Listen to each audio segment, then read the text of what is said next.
and welcome everyone to the first episode of our Shoreline Stories. This is a new series that we're initiating and starting. We're planning to have a group Google chat meet with various swimmers, various open water swimmers from across the community, or talk to them, chat with them about their experiences. Everybody's experience is unique in their own way. Some are aspiring to swim channels, swim huge distances. Some are new and just stepping their toes into the water and swimming for the first time in the sea. And that's also a challenge in itself and an experience in itself. So we love to hear all your stories, share your experiences, and inspire others. So, with our first episode, we are talking to Arunima Bose, and coincidentally, today is a year since she crossed the channel with her team from England to France. Hi, Aru, how are you feeling? I'm feeling good. I'm feeling excited. Yes, congratulations again. And we are looking forward to finally hearing of your experiences after a whole year has passed. I know you have so much to say. I mean, there's not enough to talk about with Aru about her swim. Every time we talk to her, we learn something new. So now that she's collected all her thoughts over the past 1 year, let's let her share it with everybody else. So, Aru, you've always been a swimmer, water baby since you could walk. I started swimming, or the first time I was put into the pool, I think, was when I was 2 months old, and my parents wanted me. My dad used to swim a lot. My mom knows how to swim, and I think for them, like, they just would take me to the pool with them. And at 2 months, I started like floating around in the pool, and I started learning how to swim when I was about 4.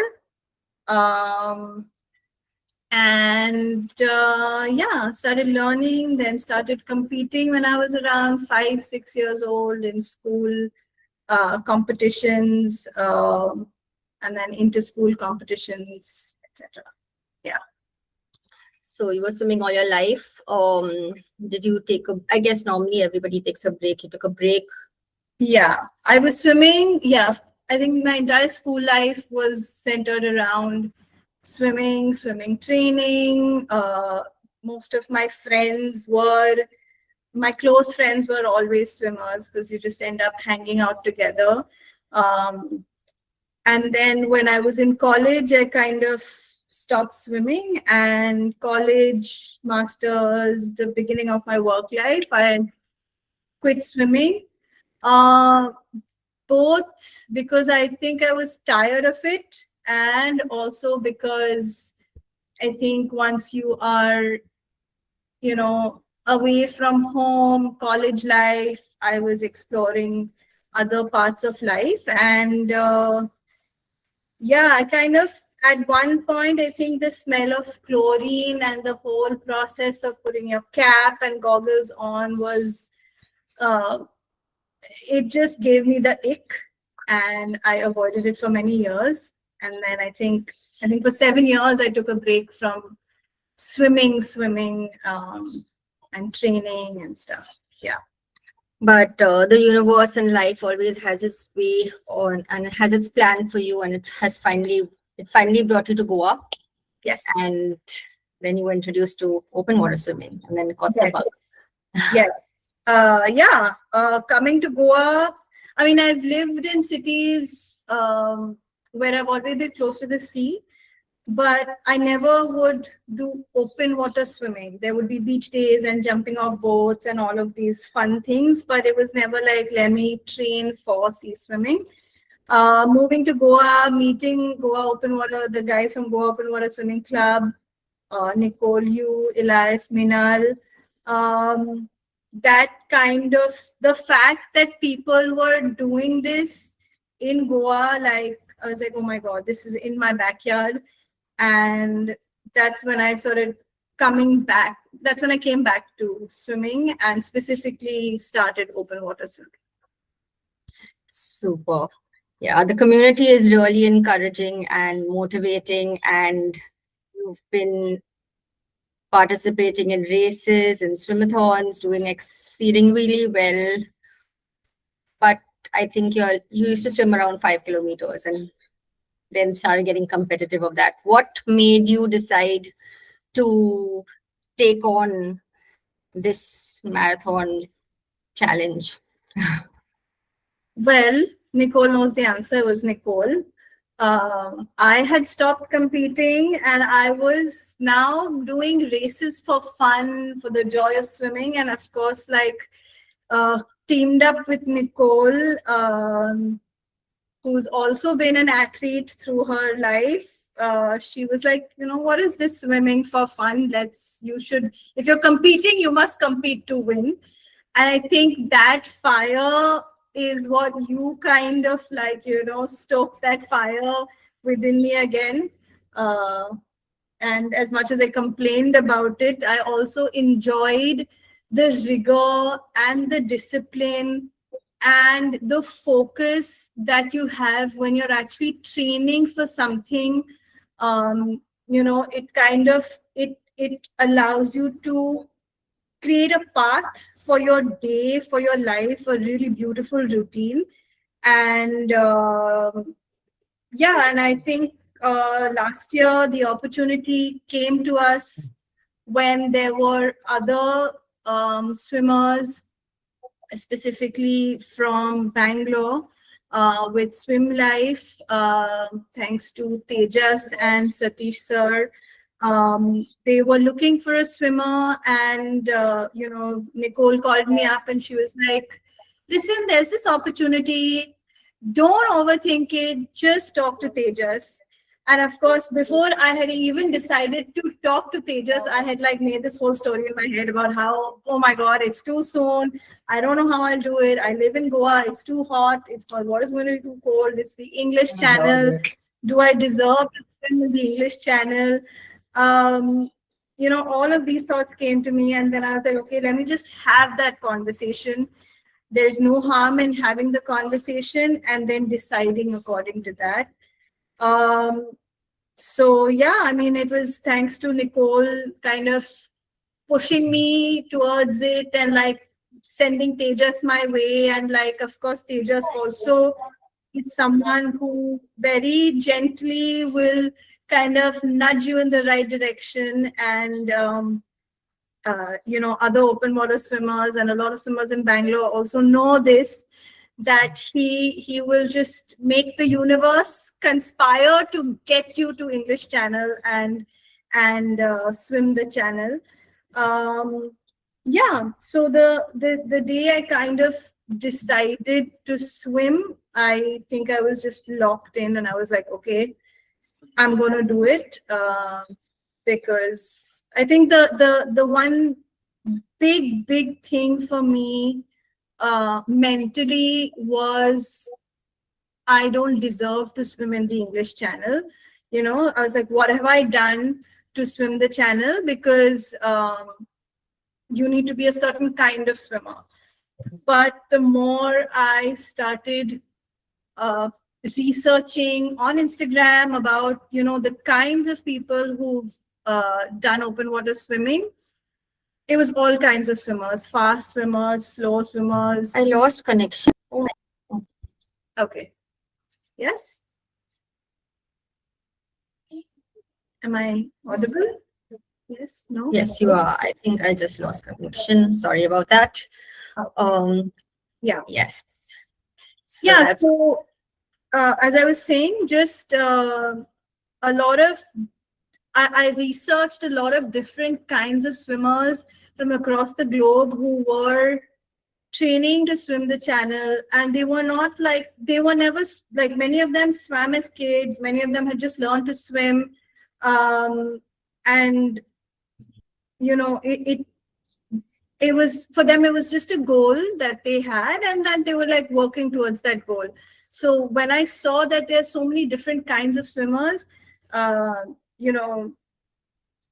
it kind of felt like, okay, I have been preparing for something, And why not this? Because the 5 kilometer swims were getting boring for me, so I needed a new challenge. That that was the challenge. So I think all credits given. I think we can end this meeting now. Thank you, everyone. It was all because of me. Kidding. Okay. Cool. Many of us are new to open water swimming. Some have just been introduced to open water swimming, and they're like, many people don't even know that people swim in the sea and do such great things. For those of us who don't know much about the English Channel, can you tell us a little bit about it, about what the swim is, where to where, the swim distances, some challenges that the swimmers have to face? Yeah. So the English Channel swim last year was actually the 150th year of the channel swim. The first person to successfully swim across it was this happened about 150 years ago, and it is a swim that is from Dover to Dover, England to France. And the shortest distance is 32 kilometers. It is the narrowest distance between England and France, and the shortest distance. But being open water swimmers, we all know you don't ever go from point A to point B. You have to take into account the the tides, the currents, all of that. And so a lot of swimmers who are swimming and training for these kind of swims, they do, it's an S-curve kind of swim. So even though the shortest distance is 32 kilometers, you end up swimming anywhere between 50 to 60, maybe 65 kilometers, depending on the current, the drift, how strong you are, how fast you are, all of these other extra circumstances of open water swimming. The temperatures in these waters, the day I swam, was the longest day, summer solstice, so we had 17 hours of sunlight. The water temperature was about 15 degrees, but it's not consistent in terms of the temperature. So there are thermoclines, which are lower temperatures of water that kind of hit you, or you kind of swim into a cold patch. So it feels like way colder. It could be a few degrees, not even a few degrees, but like say 0.1, 0.2 degrees lesser. But even that feels like, even that is really cold. So cold water, winds, swells, these are some of the things that, open water swimmers have to be a little conscious of, and know how to tackle, and how to kind of change their stroke according to the conditions of the water.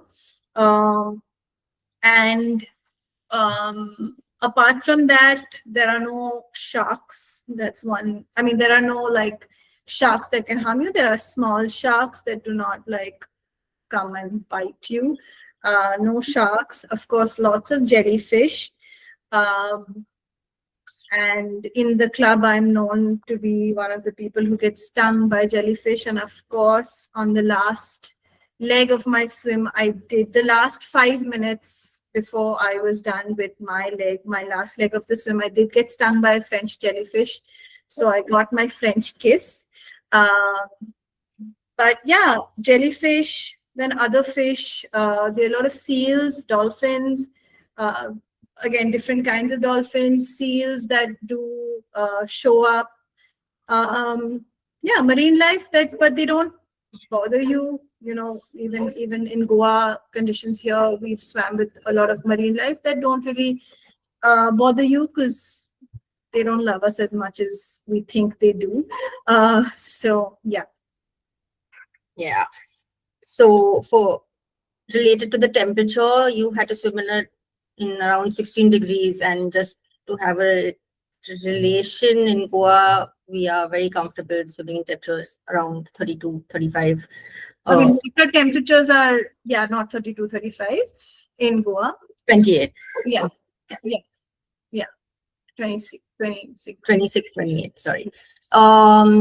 Yeah, so 16 is quite cold, and and you cannot swim with a wetsuit. You have to swim in your uh, single piece swimsuit, or for men in their swim trunks, and that's a condition, one of Yeah. the rules of swimming across the channel. While you can swim across it solo, since Aru's, it was your first experience, so you decided to do it in a team. Yeah. Can you tell us about these little rules you'll have as swimming in a team? Yeah. So firstly, I'll just talk about the attire that you can wear. So like you said, for women, you wear your single piece swimsuit. They also make sure that the strap can't be more than like 1 inch thick. So any 1 inch and lesser. No, like has to be a V-cut swimsuit. For men, it's briefs. You can't even wear jammers. And the idea, and of course no wetsuits, anything else that you wear, then your swim is considered an assisted swim. So no flippers, no snorkels, nothing that you use when you're training, because then it's called an assisted swim. Of course, there are a lot of races that happen where, there are swimmers who use a wetsuit, but then that falls under a different category. Why? It's just to make this a challenge for people. Otherwise, anyone and everyone would be doing it. And I think the idea is to create that level of difficulty so that you really work towards it. Now, I did the relay. So my relay, we had, there were 5 of us. We were supposed to be a 4-person team. Then, we had someone drop out, and we had to add, we had 2 people drop out. We had, we added 2 more people. And so we had a 5-person team. The rules for a relay are that every swimmer swims for 1 hour. And before you enter, there's an observer on the boat, and he tells you, you kind of come up with your order of swimming, and you cannot change your order of swimming at any point. You also decide on a stroke that you will swim, and you cannot change your stroke at any time.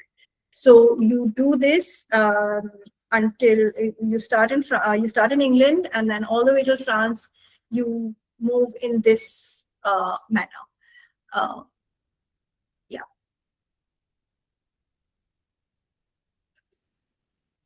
I don't know if I'm audible to anyone else. If you could just type in the chat box, or if I have gotten this. Okay, there. I think. So, yeah. I think Nicole, you might have gotten sort of. Yeah, I'm here. Okay. Yeah. So every swimmer swims for 1 hour, and at the end of the hour, there's a horn that blows on your boat, because you are on a boat, and like all the swimmers on the boat, and then every time one swimmer is done, the next swimmer jumps into the water. When you are jumping, there is a way of swimming and like crossing your fellow swimmer. You cannot touch them. You have to be on their left. You cannot high five them. You cannot do anything. You just jump in, start swimming, and then they get back on board. And yeah, so that's how you continue. Okay. All right. So let's start reliving your swimming. So you arrived in Dover, but you initially don't have a date. You have a window of where you do plan to swim, but because of the crazy conditions out there, the weather can be erratic and difficult, or you don't, you have to wait for your swim date? Can you tell us a bit about that and your Yeah, waiting game so and you managed it and how long was it? I got there maybe about 2 weeks before my swim. Actually, not even 2 weeks before. I got there almost 3 weeks before my swim date. Um, but we ended up swimming like about about a week before our window even started. Um, and because I was there with other swimmers who had already done this a couple of times, who've gone through it, they kind of know that you go there a little early and there is a chance that you might even swim before your swim window. And so that's exactly what happened with us. Channel swimmers know this as the Dover coaster. It's literally a weather roller coaster. You could wake up one day and it could be sunny, and in the next hour it could be raining and stormy. That's how weather in England is. And again, open water swimming, very unpredictable because it depends on the weather systems, right? And yeah, so we kind of have that period of swimming. But if there is a day where your boat captain thinks that they're going to get good weather, then they will pull up your swim date. And like, we had to be ready about 24 hours before we knew that we were swimming the next in 24 hours.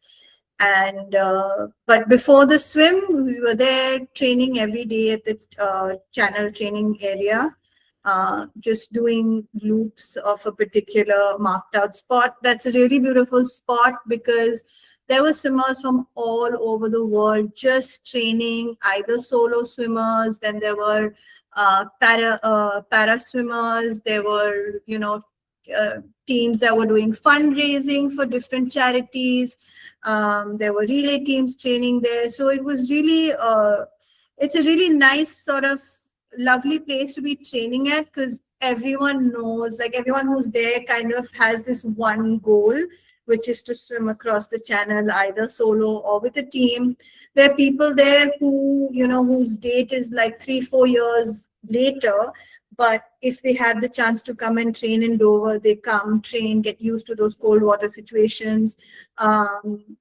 Yeah, so we were there training every day with a specific training plan, because a relay swimmer, you jump into cold water, you swim, and you come back out. You have to dry up and robe yourself and stay warm, because you have to go back in the water. So you have to keep maintaining a certain body temperature, just so that you can swim the next hour. So there was a permutation combination of training plans that we had, from a 1 hour swim, come out, wait for 30 minutes, then go back in, do another 30 minutes, or a half an hour swim, come out, half an hour out, 45 minutes swim. So all of these sort of permutation combination, that was for me specifically, because I was in a 5-person relay team.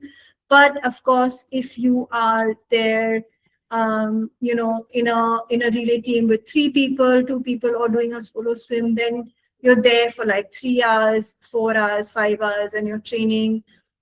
You don't even exit for your feed. You just feed while you're in the water, have your feed, and stay in the water and continue swimming. So really, like, the energy of that place and the excitement of being there, I think everyone there, like, the excitement is palpable, just because we all sort of have this common goal, even though we're from all over the world. So yeah.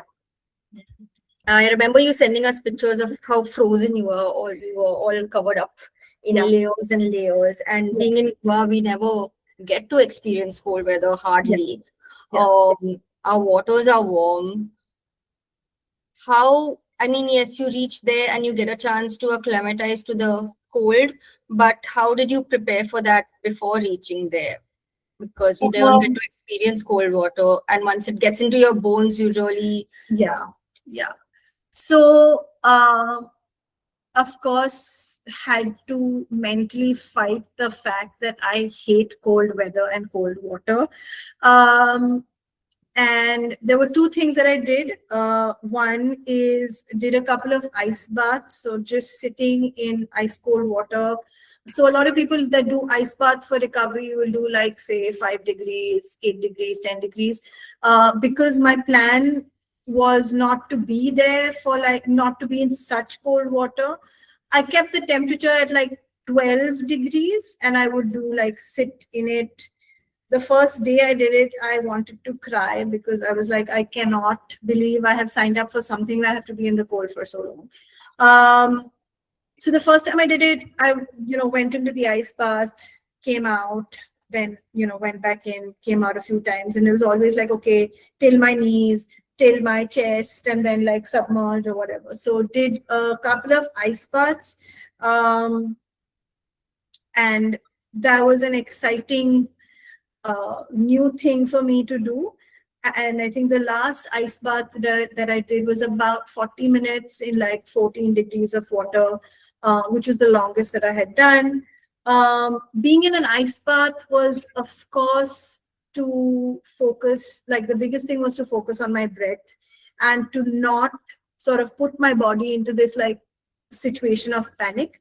So being aware of your breath, breathing constantly to create that constant body heat, and of course feeling the sensation of your the heat of your going from your extremities to your internal organs just to keep them warm. So that was really exciting to know how the body functions in cold water and what I was actually doing, how I could assist feeling better in the ice bath just through my breathing technique and just sort of closing my eyes and just staying there and being present in that moment. The other thing that I did, again, like thanks to Goa Open Water Swimming Club, I've had the opportunity to meet so many swimmers, open water swimmers from across the country. And someone who I look up to, Zarir Baliwala, he had done the channel a couple of years ago in a relay. And he gave me a tip saying, hey, how many ice baths are you going to do? Why don't you make it a more continuous process and bathe with ice cold water? So apart from the ice baths, every day I would come back from training, I would get like ice cubes, put it in a bucket, wait for the water ice to melt, and then just bucket bath and like really just like freeze and like curse. And yeah, so that was another thing. And Goa was really hot, like April, May was sweaty and hot. And so it was like, it was great, but also, yeah, it was not the most fun at that time. Yeah. Yeah. apart from that, you also have to get used to swimming in the night, in the darkness, where you can't distinguish the water level, the horizon from the sky. Right. And that was also a bit on your mind, but lucky for you, your window was in the day. Yeah, I of course had to prepare to swim at night, and did a couple of night swims here, along with a few people. Not my favorite part. I think more than the ice baths, this was the one that was, it was scary. I know that other swimmers really like swimming at night. I was freaking out. And I was really hoping and praying that I would get like to swim in the daytime. And yeah, I mean, our swim started at 4:35 in the morning. So the sun had already risen. Our first swimmer started at 4:35 and we finished our swim. We reached England at 9:30, 8:30, 9:30 at night. I think there's a 1 hour time difference. So we had a beautiful sunny day, uh, bright sun, no wind, just swimming pool like situations all throughout the swim, um, and sunlight. So I really hope these conditions are conditions that people get. But I guess I got really, really lucky, swimming on the longest day of the year, and really like really, really beautiful conditions for my swim. So coming back to your swim, you all got started. I think you were not the first one to enter the water. Um, you were second, third I in was line. the fifth swimmer. Um, uh, my team was Avinash, who is a Bombay-based swimmer who also finished his solo swim last year in August. And then I had Yagna, Madhur, and Kiran. They're all swimmers from Bangalore. Yeah, so, and I was the fifth swimmer. So I got to swim 3 times. So each of us got to swim 3 times, and Avi swam 4 times. So he was the swimmer who touched France. Even though when I was in my last leg, uh, it like it looked like we were right there. We could hear people on the beach talking. We could hear people laughing. We could see, land. But of course, when you're in the water, and if there is a current that kind of hits you, any open water swimmer knows that land sometimes looks really close, but you just have to keep swimming till you can actually feel your feet on the ground. So my last swim, I swam, I think the hardest I have ever swam in my life for that 1 hour. People who swam with me know I am a big chatter. I do not like to keep swimming. I have to talk to people around me, and I just had to keep my head down and keep swimming as fast as I could. Because there is a tricky portion right before you hit the bay, is when you get this full force of water. And my job was literally to ensure that there was this light pole, or like a pole that I could see on land, and I just kept trying to stay at that pole and not get pushed. But it really felt like I was getting pushed by a big bus, and as much as I was trying to not get pushed out of or pushed further south, I was getting pushed. But yeah, he finished our swim, and we all got a chance, thanks to our pilot. He let us jump into the water and join our swimmer. So we all went, swam up to him, touched French soil, stole some pebbles from France. So it was the most beautiful experience, and I did not think that it would be such an emotional experience reaching France, but it was. Yeah, the end was really tricky, really challenging, especially after so many hours, and then you finally see the end and you're not reaching it, and just struggling and just swimming hard, and you're not moving forward. Yeah, that must have been really, really tough on your mind. Apart from that, were there other experiences or hard challenges you faced along the way? I Marine think life. my swim was beautiful. Like, I didn't see any jellies. I didn't see anything that I could. I mean, there were moments where I'd see something swimming under me, but you're just kind of like, okay, whatever. Just close your eyes. Close your eyes in the sense, just focus, look down, and just keep swimming. I don't think we can hear you clearly. Yeah. Okay. So I just had to keep my head down and keep swimming. The first swim of the relay, like when you jump into that cold water, it's really something. Like it does, like you feel like your breath has been taken away. Like it really is that feeling. And just getting accustomed to being in the middle of nowhere. You know, if it was like a fun boat party, it's something else. But when you're in the English Channel, it feel like, I think the energy feels very different. And so I jumped in. My first swim was good. Uh, Managed to, swim that 1 hour, got back on the boat. My process was I would basically swim for 1 hour, get back on the boat, get into my dry clothes, and put on like meditative music and just close my eyes and rest. Of course, hydrate, my take my electrolytes, hydrate a lot. And I didn't really eat anything after my swim, but right before I would go get into the water, maybe about 40 minutes before, I would eat bread and jam, instant carbs. Didn't feel like eating anything else. We had hot chocolate with us, we had hot soup with us, but the only thing I was doing was warm water and bread and jam. Um, uh, yeah.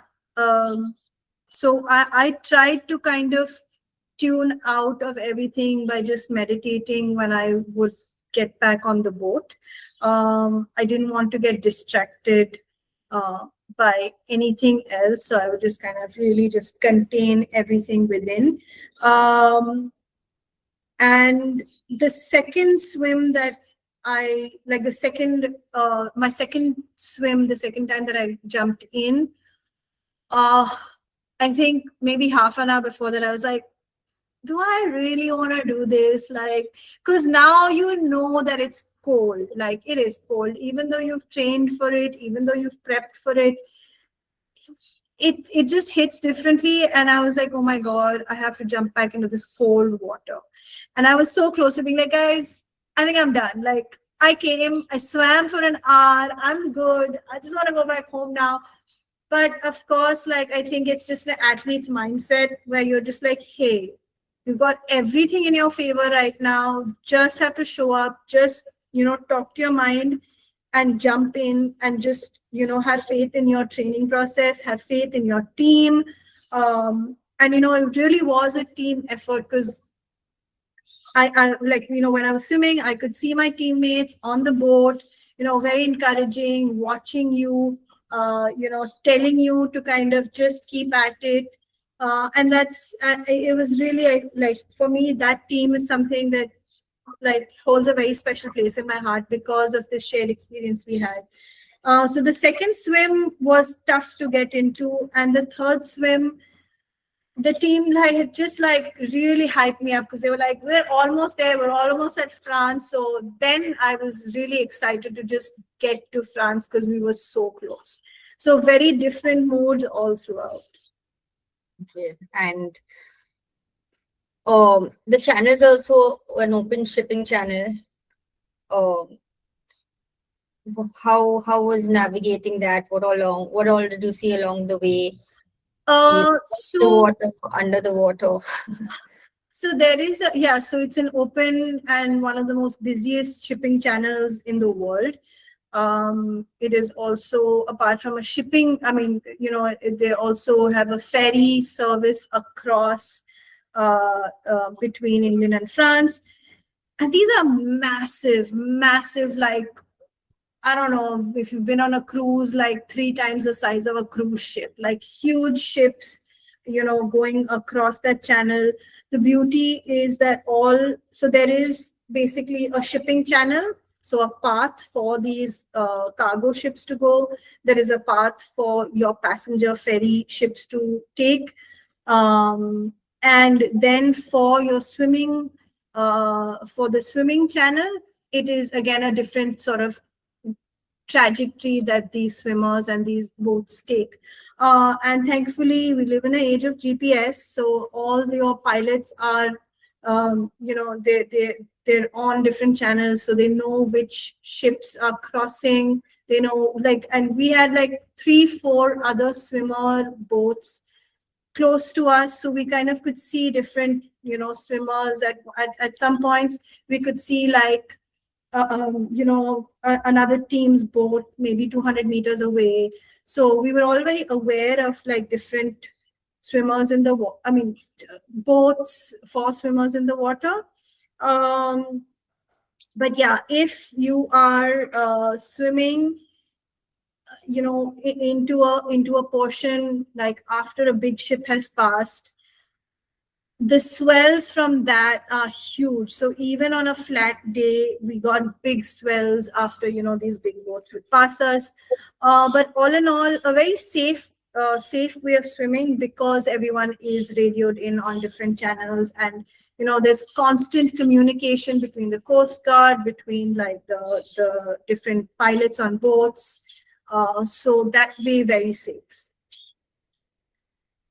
What about seasickness? Like people also find it so hard to imagine that, oh, you're a swimmer, you're in the water all the time. How do you how do people get seasick? Or also more challenging than you being comfortable swimming in the water for so many hours, you do have to also be on the boat, and you did mention there are big swells and that. Did you face any of that? How did you prepare for that? What could again, because I was swimming with people who've done channel swims before, they were really locked into like dealing with seasickness. And also, you could be someone who doesn't get seasick, swimming in a certain kind of water, and maybe it's just a bad day and you just get seasick. So we kind of took a few, like we had these like anti-vomiting tablets about a few hours before, all prescribed by doctors, just to help with the seasickness. So I didn't feel dizzy or seasick or anything at any point throughout the swim, thankfully.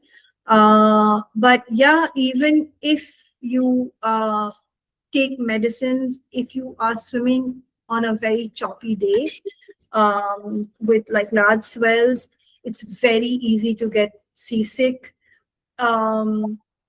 And it's very easy for swimmers to start throwing up even their feed.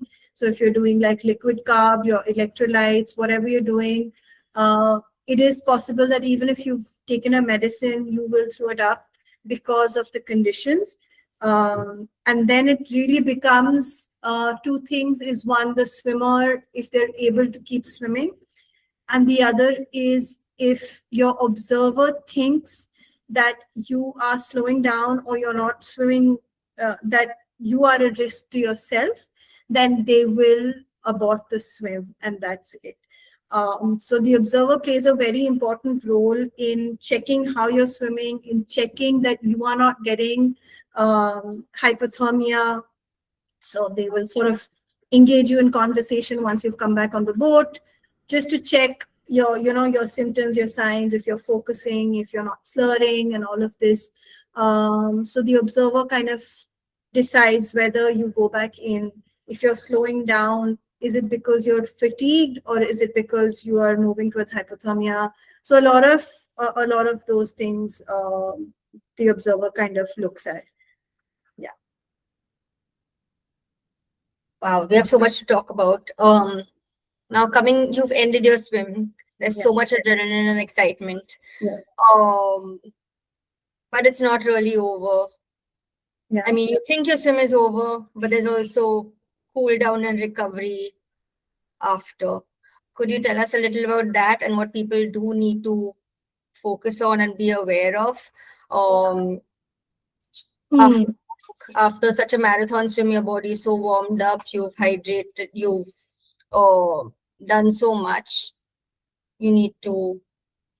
So I mean, during the swim, like during the swim, my focus was just to sort of stay warm on the boat, because sort of be comfortable, not be too cold, to be dry, be warm.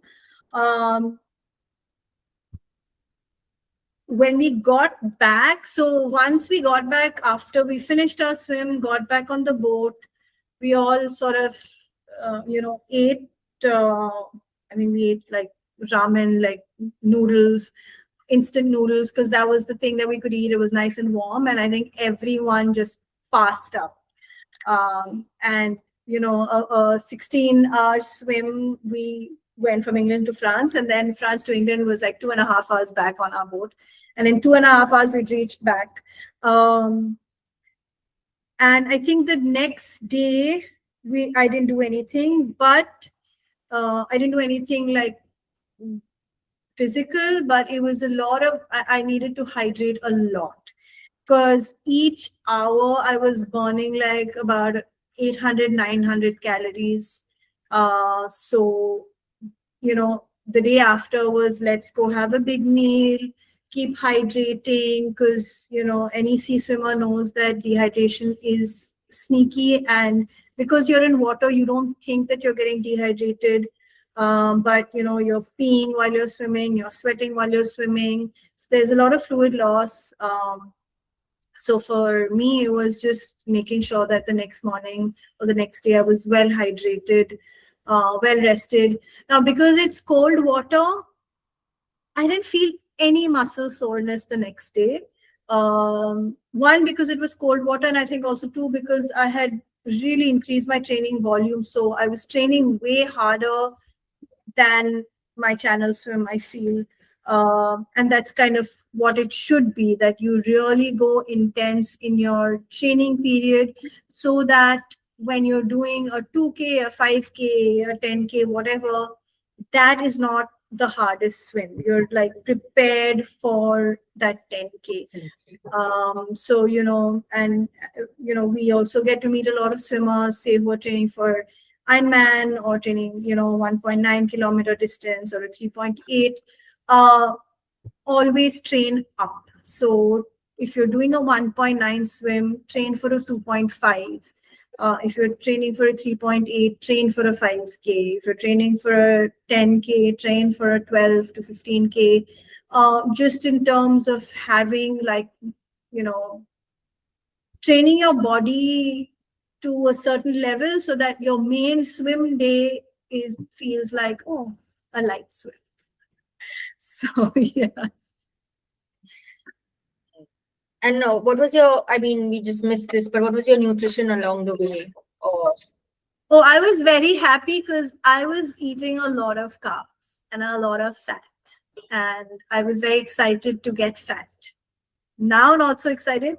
But the idea was to have enough fat on my body so that I don't shiver. But 30 minutes into each swim, I was just shivering. Like, I could feel my teeth chattering while I'm swimming. Like, you're just shaking and shivering and swimming because it is cold. But while I was training, I ate croissants, I drank milkshakes, I ate things because I wanted. No, I didn't want, because I also knew that I'm someone who feels cold more than, say, other people. There are people who can just walk around in shorts in winter. I need 5 layers on me. So while I was training, I was eating everything just so that I could put on some weight on my body and have some fat on my body. But apart from putting on weight and like sort of having fat on my body, anything that would help me sort of sustain long training swim. So bread and jam was my go-to. In Goa, in Dover, during the swim, that was something that is quick to digest. During my training, I would have overnight oats. Again, something that breaks down slowly. So on the long training days, that was something that I was doing. A lot of people say banana helps, but I've realized that banana is something that I can't. So that makes me very phlegmy. So I don't do bananas when I swim at all unless it's after my swim. So it was a permutation combination of what works for me and what my body needed depending on the training plan of that day. So if it was like a training plan where I had to do 3.5 to 4.5K, I would have, carbs that would sort of break down much more slow in the body. If I was doing sprint sets, then it would be straight up, jam and bread. Again, something that really, as soon as it hits your tongue, gives you instant energy. I would also do gels, but gels were not really, gels is something I do only during races or during my swim. I was doing gels, 5 minutes, 10 minutes before I jumped in the water. Yeah. So But I much, enjoyed eating all the foods. super. So much to talk about, and time is just flying. How has this experience changed you, and how do you look at open water swimming in the same way after this? How has it changed your perspective? Has it changed you? Uh, yeah, it definitely has. I feel like swimming the channel was one of the hardest things I have trained to do and done.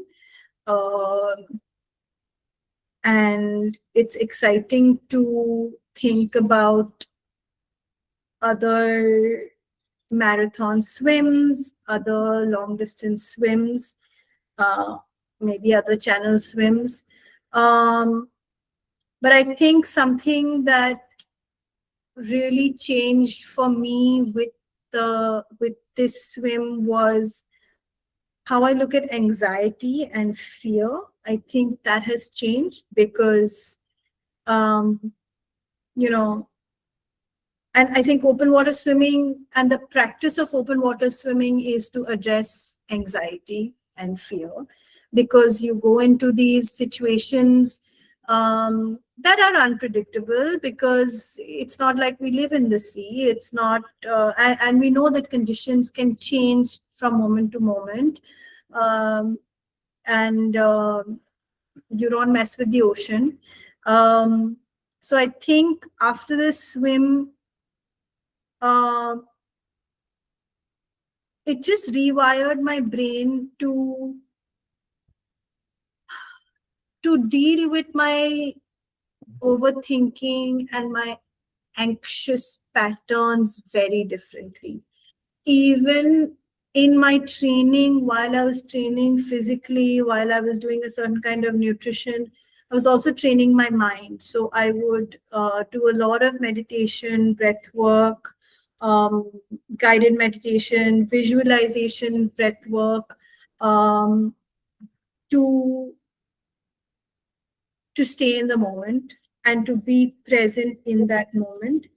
And I remember every day we would leave from our accommodation, and it was about a 12-minute drive from our accommodation to the channel, to the training zone, training area. And I would just plug my ears in and I would listen to this 10-minute meditation, which is a Vipassana based meditation called Anapan. And that was literally 10 minutes. And the entire ride, I would just hear that. And the only message in that is to stay present and focus on your breath. So even while swimming, when my mind would wander, when I would start feeling cold, um, I had to really just tell myself, inhale, exhale. And that's all I was actually doing. Some people count their strokes, some people sing songs. For me, it was listening to this meditation. I'd sort of, it was just imprinted in my brain and it was playing in my head, and I was just inhaling and exhaling and focusing on that every time I would feel cold and I would want to sort of be like, okay, I'm done. And the second I would bring my focus back to my breath, I would feel warmer, I would feel stronger, and I was sort of talk myself out of any anxious thought or any overthinking. And I think uh, that's a practice that I've sort of followed even after the channel, because I could see the impact of it. Um, Coming to an end, and the last and final question everybody has: what next, Aru? Oh my God. Well, the last few months I've been tending to an injury and not swimming, not doing much. And now I'm slowly back to moving around. The injury is not because of the channel or the swim, but I think just life happens. Um, Now, what's next is to swim 500 meters in the pool. Small goal and bigger goal? Small goal. Okay. Right now, it seems like a big goal, but right now, 500 meters in the pool is my big goal. There are a few things, nothing concrete, but of course, you know, one thing that open water swimming has given me is a countrywide community, and swimmers from all across the country making plans about what swims they want to do, relay swim, maybe another English channel, maybe Park Straight, maybe Catalina. So in conversation with other swimmers, to keep myself excited and motivated to work towards a larger goal. But nothing pinned down right now, just tending to my recovery process. And yeah, 500 meters in the pool is my goal. Let's see after I hit that, where we go. Yeah. Super. All right, I'm done with my questions. All for giving us your time and on this Sunday evening and listening to Aru. And if you have more questions for her, you want to share, ask. She has so much to say. You have to really ask the question, and she'll keep talking. Didn't have enough time for that just now, but yes. Wish everybody a happy Sunday. Have a lovely evening, and we look forward to doing these talks once a month. So, see you all in July. Bye. Or